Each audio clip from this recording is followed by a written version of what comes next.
ideologi Pancasila.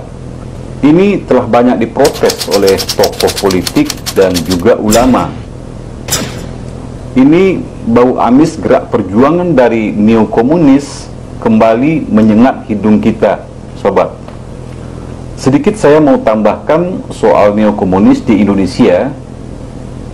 Banyak yang ingin meyakinkan kita bahwa komunis Indonesia itu hanyalah berupa hantu atau ilusi, tak ada wujud, katanya seperti itu. Dia mengatakan, ya kalau komunis itu terlihat, ya ditangkap saja. Begini sobat, neokomunis Indonesia itu sama seperti kentut ya, baunya busuk, serta bunyinya sangat nyata di hidung dan telinga kita. Tetapi Anda akan sulit menemukan pelakunya. Jadi sementara ini kita nggak usah dulu ributkan siapa pelakunya. Kita bahas saja output atau hasil karya dari kelakuan-kelakuan mereka. Nanti akan ketahuan apa ini sebuah hasil pemikiran komunis atau bukan. Oke, kita kembali kepada haluan ideologi Pancasila. Ini maksudnya apa lagi DPR RI ya? Apakah Pancasila mau dikerdilkan juga seperti nasib revisi Undang-Undang KPK tahun lalu? Kita tahu tahun kemarin Wakil Rakyat ini memang telah sukses membuat rancangan Undang-Undang KPK baru sehingga pada akhirnya berhasil menjadi Undang-Undang KPK. Mereka katakan bahwa revisi Undang-Undang KPK akan memperkuat KPK, tetapi hasilnya ternyata terbalik dan memang sesuai dengan niat mereka. Para koruptor betul-betul jadi tambah kuat, bahkan semakin sulit untuk disentuh. Sementara KPK sendiri benar-benar menjadi terkapar, lumpuh, dan tidak berdaya. Tersangka koruptor Harun Masiku itu dia sembunyi di ketiak pelindungnya, dan pada saat yang sama KPK menggigil ketakutan. Nggak berani. Kantor partai yang hendak digeledah, KPK-nya diusir. Ini sangat memalukan. Namun apa daya, tampang macan penggigit koruptor hanya tinggal sejarah ya. Digantikan oleh kucing jinak yang gemuk dan malas lagi. Mereka tega membohongi rakyat, membodohi komunitas yang diwakilinya. Sekarang modus kebohongan akan memperkuat KPK dengan revisi Undang-Undang KPK seperti tahun lalu. Agaknya itu masih belum berhenti sampai di situ. Hari ini sasaran mereka adalah Pancasila ya. Jantung sanubari dari tegaknya NKRI ini. Boleh jadi nanti mereka punya alasan yang sama. Rancangan Undang-Undang HIP ini akan memperkuat Pancasila. Kira-kira mungkin begitu maksudnya. Kalau memang itu alasannya, maka Anda harus katakan bahwa Pancasila itu sudah kuat sebetulnya. Nggak perlu diperkuat lagi seperti yang mereka lakukan kepada KPK tahun lalu. Tetapi kalau maksudnya memperjelas makna dari butir-butir Pancasila, kita harus katakan juga bahwa seluruh dari teks kelima sila yang sudah sangat jelas maknanya tak perlu diperjelas lagi. Tetapi kalau mereka bermaksud ingin membelokkan haluan dari nilai-nilai Pancasila itu kepada haluan atau arah yang lain, maka kita semua harus menolaknya. Sobat, mengganyang Pancasila dan menjungkir balikkan nilai-nilai Pancasila melalui sebuah rancangan undang-undang adalah perbuatan makar konstitusi. Makanya harus dilawan. Umat wajib mencegahnya. Jujur saja, kita dan banyak orang saat ini sudah tidak percaya lagi kepada para wakil rakyat yang kerjanya selalu menyakiti hati rakyat.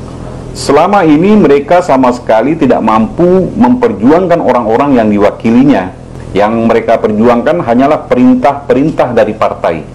Karena mereka memang adalah wakil partai. Jadi bukan wakil rakyat. Mereka yang menyebut diri sebagai wakil rakyat yang terhormat ini ternyata tidak lebih dari sekedar pion-pion partai politik. Sementara elit parpolnya menderita dahaga yang berkepanjangan, haus kekuasaan. Makhluk-makhluk inilah sebenarnya yang mereka wakili.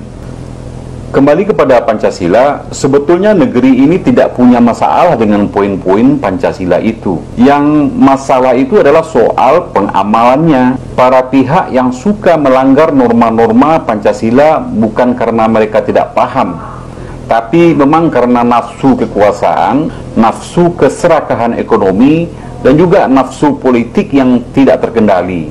Coba kita perhatikan sila pertama, ketuhanan yang Maha Esa. Ini kan sangat jelas maksudnya, bahwa negara ini menghendaki agar seluruh anak bangsa ini berketuhanan, taat akan agama yang dianutnya. Sehingga penghalang pertama seseorang berbuat kejahatan itu justru muncul dari dalam diri setiap orang. Mereka takut dosa. Alhasil apa yang terjadi? Pekerjaan polisi dan penegak hukum lain pasti bisa jadi berkurang. Tetapi sebaliknya, suka berbohong, menipu suara rakyat, atau mencuri uang negara, ini jelas mencerminkan bahwa orang itu jauh dari sila pertama, ketuhanan yang Maha Esa itu. Mereka tidak takut dosa. Terus sila kedua, kemanusiaan yang adil dan beradab. Apa negara ini sudah mengamalkan sila itu? Ataukah kalimat ini hanya sekedar kalimat, tidak jelas maksudnya? Bagaimana penguasa mengelola soal kemanusiaan? Apakah korban yang 700 petugas pemilu tahun lalu itu bukan termasuk soal kemanusiaan, soal keadilan? Ada tuduhan makar, tuduhan teroris kepada orang-orang yang mati terbunuh tanpa pengadilan. Apakah keadilan itu sudah dihadirkan? Apakah pelanggaran Undang-Undang ITE itu hanya berlaku bagi umat Islam yang kritis saja? Semua pertanyaan itu tidak bisa dijawab dengan hanya menggodok rancangan Undang-Undang HIP. Tetapi tidak bisa juga dengan selalu berkoar-koar dengan mengucapkan saya Pancasila. Tapi satu-satunya cara adalah mengamalkan Pancasila secara jujur dan konsekuen. Kemudian sila ketiga, persatuan Indonesia. Hari ini masyarakat anak bangsa telah terbelah menjadi cebong dan kampret. Lagi-lagi ini ulah siapa coba? Siapa yang doyan mengadu domba rakyat sesama rakyat atau rakyat dengan aparat? Kita teruskan kepada sila keempat, kerakyatan yang dipimpin oleh hikmah kebijaksanaan permusyawaratan perwakilan. Nah, ini sila yang keempat ini masih eksis apa tidak dalam sistem kenegaraan kita?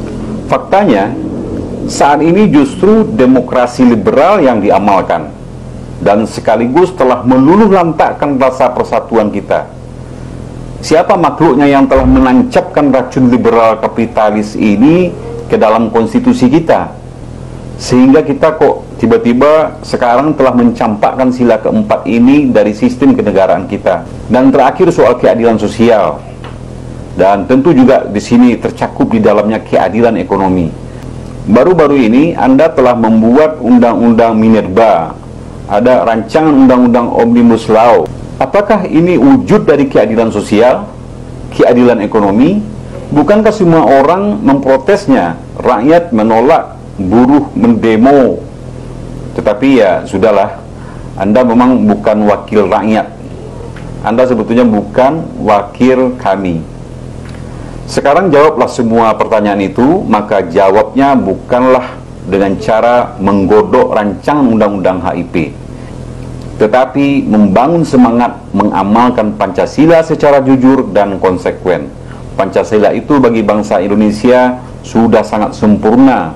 Jadi tolong jangan diobok-obok lagi. Nanti rakyat akan marah betulan. Kalau sekarang rakyat mungkin masih takut ditangkap, takut ditembak.